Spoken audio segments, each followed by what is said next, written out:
Grammy-nominated musician SheiliaE's glamorous life has one motto: follow the beat.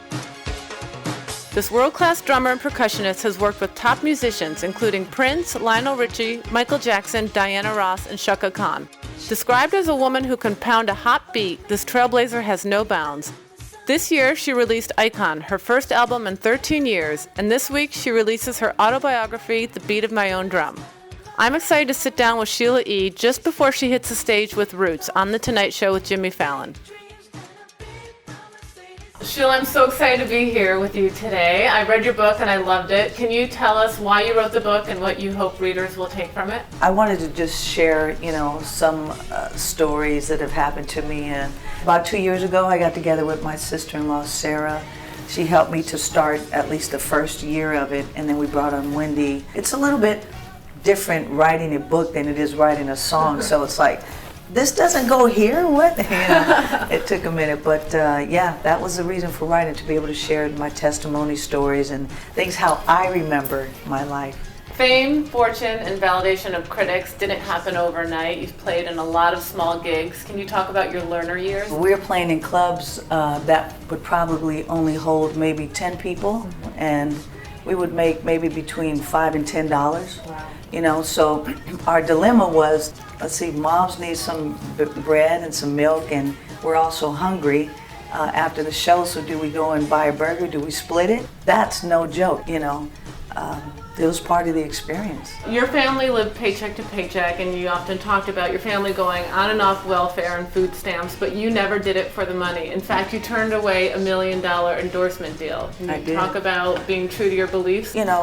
Someone did come to me and say, hey, if you endorse this, well, here's the check right here with your name on it, $500,000. And as soon as you do the commercial with us, we'll give you the other $500,000 right there. And I said, if you were selling Tupperware, I would love to make $1 million. I love Tupperware, but this product that they gave to me or wanted me to endorse, I did not believe in. So many people are struggling with the idea of following their passion. What do you advise people who have a passion do?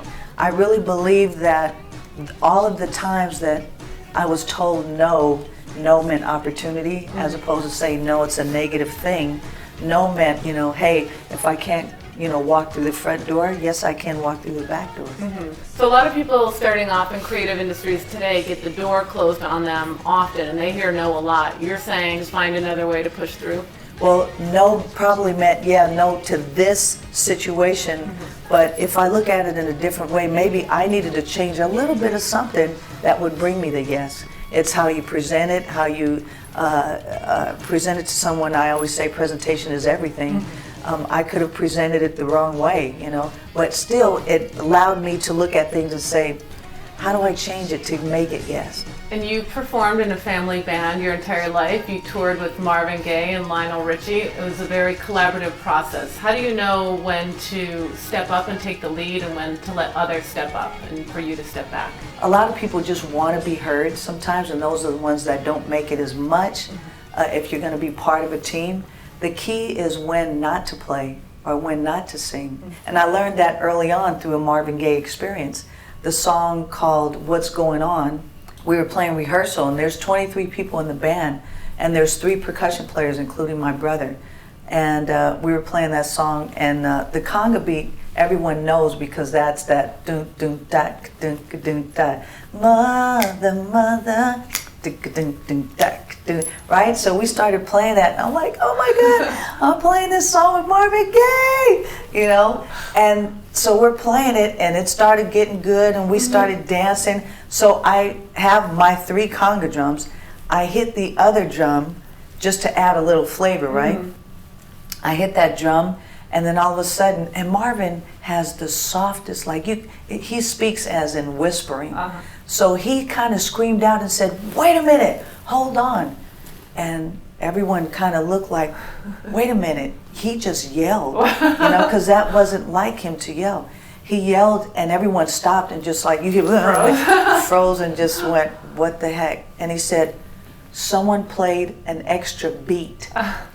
And I was like, oh my God. Is that you? Yeah, but I didn't say it was me. I turned, and my brother's right here, and I said, Marvin, no problem. My brother hit an extra beat. hey, don't worry, I'll take care of it. And my brother just stood there going, yep, it was me. He had to take it because I got him the gig, so he owed me big time. But I learned then, it's like, no, if the song just means play that, and that's it, just play that. You had some steamy romances with Carlos Santana, and you worked with Prince as well. Can you talk about mixing business and pleasure? Dating a man in the business, you would think that it would be easier. We would be together constantly. We love music. We're doing the same things. But it made it a little challenging for so many reasons. But one is there's no separation, so there's times when you really need your alone time. And if we're working together constantly, we're doing a lot of the same things. Sometimes you just do want that break. And then after a while, I felt that being, especially with Prince being in the band, it's almost like I was working for him. And that was a little strange, you know. I think working together with works. And so at one point, even for me, I refused to even take money from him and be paid a salary. I said, I'm not here for that. So I don't even want to get paid. I'm going to do it for free. That really pissed him off.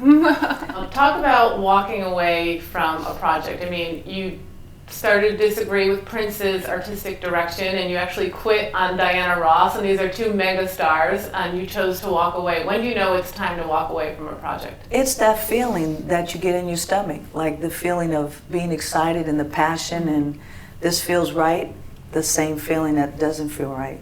When your stomach says and your heart says, this doesn't feel right, and I don't believe in it, or I'm sticking up for myself and this is wrong, then you walk away. Yeah, absolutely, no matter what. And you're playing tonight on the Jimmy Fallon Show with the Roots Band. Do you have that nervous excitement? Do you have the butterflies? Oh, absolutely. I'm ready to go. I'm ready to push those guys. Yeah.